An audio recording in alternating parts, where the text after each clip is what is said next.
So I think we've all had body issues at one time or another, whether it be we think we're too skinny, we think we're too fat, we can't seem to gain weight, can't seem to lose weight. We've definitely all been there. And that's kind of a timely topic for today's video because it's also sponsored by the VitaGoods Digital Body Analyzer, which you guys have seen me talk about before. You've probably also seen it on a lot of other channels.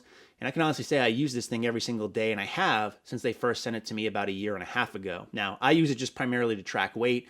It also tracks things like muscle mass, bone density, water retention. And even though it's not 100% accurate when it comes to that, because it's just a scale at the end of the day, it's consistently inconsistent, and it'll give you guys an idea of where you stand and how those things change as your weight fluctuates. And if you're interested in getting this, you can go ahead and pick one up through the link in the description box below. It'll give you 60% off, and it'll give you the scale for about $50, which I think is a pretty good deal. In fact, here's what I weigh in right about now.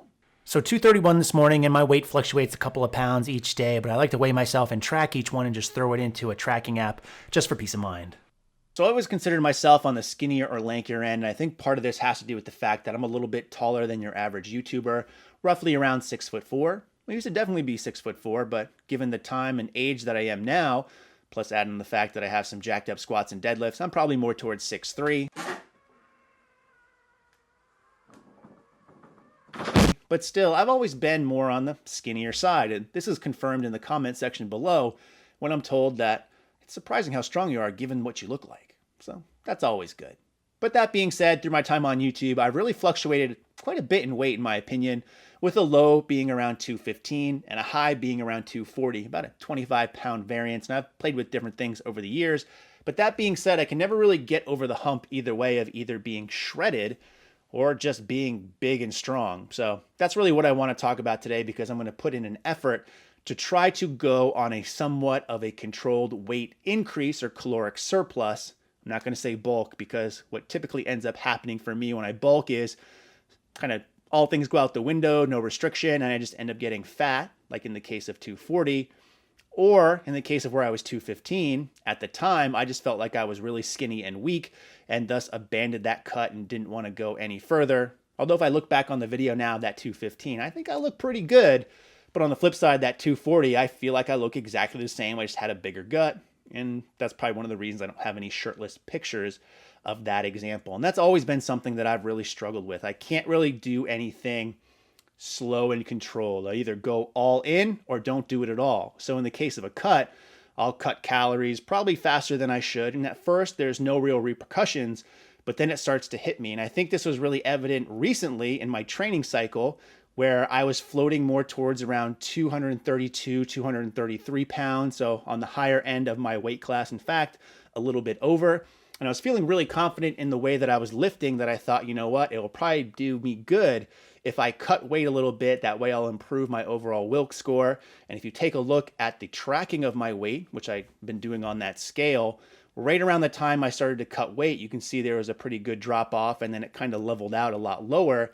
And at first I was able to keep up with my training, but then, as you guys know, about 2 or 3 weeks before my actual competition, things really hit the fan. So I have that problem, I know, for cutting for sure.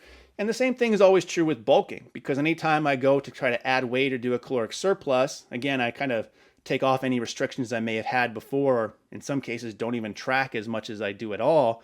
And I just end up putting on a lot of body fat, and I feel like shit, and I think I look like shit. So I just go right back and kind of settle at that median of about 228 pounds, which is where I feel most comfortable. So if I were just to eat intuitively and not really worry about macros, my average weight would be around 228 pounds, which is okay. But I think it's really holding me back in my strength progression. Now, obviously, again, I don't really look like I lift. I'm aware of that, and I'm accepting of that.